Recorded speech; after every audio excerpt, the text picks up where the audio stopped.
Salut tout le monde, j'espère que vous allez bien. Une chose à savoir sur moi, si vous le saviez pas déjà, c'est que je suis une personne qui est excessivement gaffeuse dans la vie. Vous avez aucune idée jusqu'à quel point. Et ce trait de personnalité-là, ça fait que souvent au quotidien, il m'arrive des petites anecdotes qui sont vraiment honteuses et j'ai décidé qu'aujourd'hui, j'allais partager ça avec vous, notamment pour que vous puissiez rire de moi, mais aussi parce que j'essaie de me rassurer en me disant que je suis peut-être pas la seule à être si gaffeuse que ça. Puis j'espère que certaines d'entre vous qui sont comme moi aussi puis qui leur arrive plein d'anecdotes.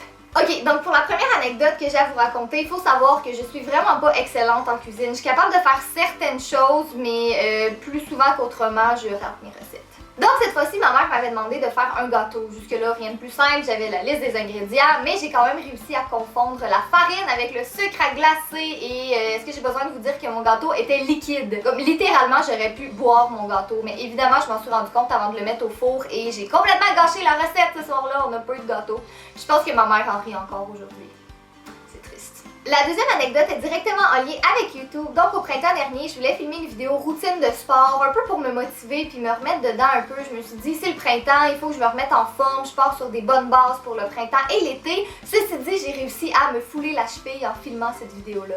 Fait que pendant 2 semaines, j'ai eu de la misère à marcher. Encore aujourd'hui, j'ai un peu mal à la même cheville. Je pense que mon muscle s'est jamais complètement rétabli et j'ai décidé que filmer des vidéos de sport, ce n'était clairement pas pour moi. Donc finalement, ce qui est arrivé avec cette vidéo-là, c'est que j'ai dû la refilmer au complet 3 semaines plus tard et que j'avais une peur bleue de me refouler la cheville à nouveau parce que c'est ça, c'est le genre de choses qui m'arrivent. Vous savez à quel point j'aime la crème glacée et vous savez que j'aime beaucoup Instagram aussi, donc logiquement quand j'ai une crème glacée, je veux la prendre en photo pour la mettre sur mon Instagram. Par contre cette fois-ci, je sais pas qu'est-ce qui s'est passé, mais j'ai réussi à faire tomber ma crème glacée par terre en prenant ma photo. Puis là à côté de moi, il y avait mon copain qui était complètement découragé parce qu'il savait que ça allait arriver, puis il m'a dit Catherine, t'aurais dû juste manger ta crème glacée et ne pas prendre de photo. Mais là le moment gênant dans cette histoire-là, c'est quand il a fallu que je retourne au comptoir de la crèmerie pour demander une crème glacée identique à celle que je venais de commander parce que je l'avais échappée par terre, puis quand les filles qui travaillaient là m'ont demandé pour quelle raison est-ce que j'en prenais une deuxième, il a fallu que je leur explique. Je pense que j'ai fait rire de moi cette journée-là. Souvent les matins quand je me prépare, j'aime ça regarder un film. En fait, je le regarde pas vraiment, je fais plus l'écouter parce que j'aime ça avoir quelque chose qui joue en background derrière moi. Puis je sais pas pourquoi, je préfère les films à la musique. Donc ce matin-là, je regardais Massacre à la tronçonneuse parce que j'adore les films d'horreur et donc on entend des gens crier puis des bruits de tronçonneuse. Bref, c'est un vrai film d'horreur. Et là, il y a le facteur qui cogne à la porte. Mais moi, je me dépêche à aller ouvrir parce que je sais que j'attends un colis puis je voulais pas manquer le facteur. Donc j'appuie sur pause. Mais le film ne s'est jamais mis sur pause. Fait que quand je suis allée ouvrir au facteur, il y a juste entendu des bruits de tronçonneuse puis des gens en train de crier parce qu'ils étaient littéralement en train de se faire tronçonner. Puis honnêtement, je pense que j'ai jamais vu mon facteur avoir aussi hâte de quitter la maison parce qu'il se demandait vraiment qu'est-ce qui se passait. Je peux pas croire que je vais vous raconter la prochaine anecdote parce que honnêtement, je pense que c'est une des plus gênantes.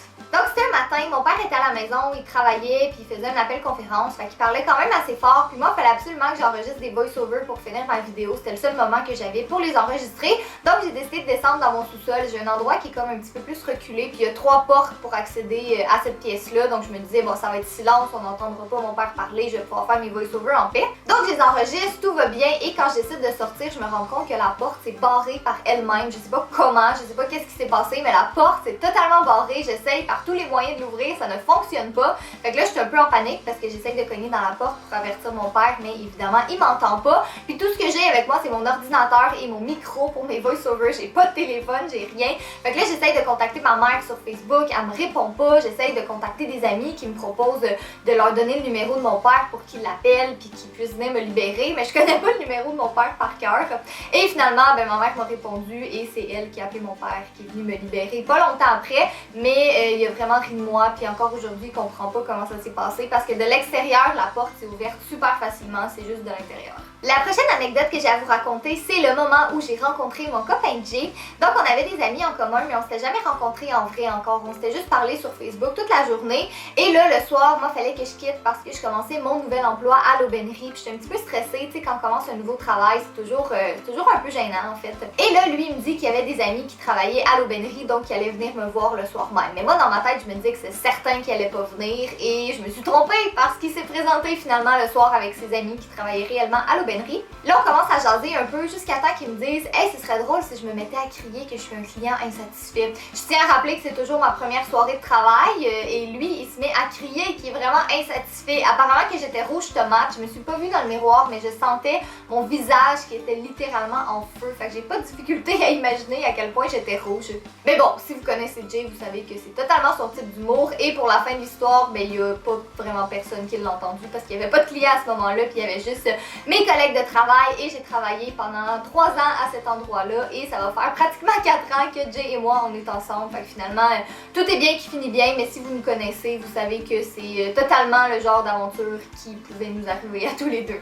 Donc voilà tout le monde, c'est tout pour ma vidéo. J'espère vraiment que vous avez aimé ça, mais surtout que ça vous a fait rire un peu et que peut-être vous vous êtes reconnus dans des histoires qui auraient pu vous arriver à vous aussi. Vous savez à quel point je suis curieuse, fait que si vous avez des anecdotes drôles à me raconter, s'il vous plaît, dites-les moi dans les commentaires et rassurez-moi que je suis pas la seule à être gaveuse comme ça. Si jamais vous voulez voir d'autres vidéos comme ça, n'hésitez pas à me le dire aussi dans les commentaires parce que j'ai tout plein d'autres anecdotes à vous raconter. Là, je sais pas mal les pires là, que je vous ai parlé aujourd'hui, mais j'en ai vraiment d'autres, croyez-moi. Si jamais vous me suivez pas encore sur Facebook, Instagram, Twitter et ma chaîne de vlog, les liens vont être en barre d'informations. Je suis vraiment active sur ces 3 médias sociaux là et sur mon autre chaîne en plus. Donc encore une fois, merci d'avoir regardé et nous on se revoit bientôt. Bye!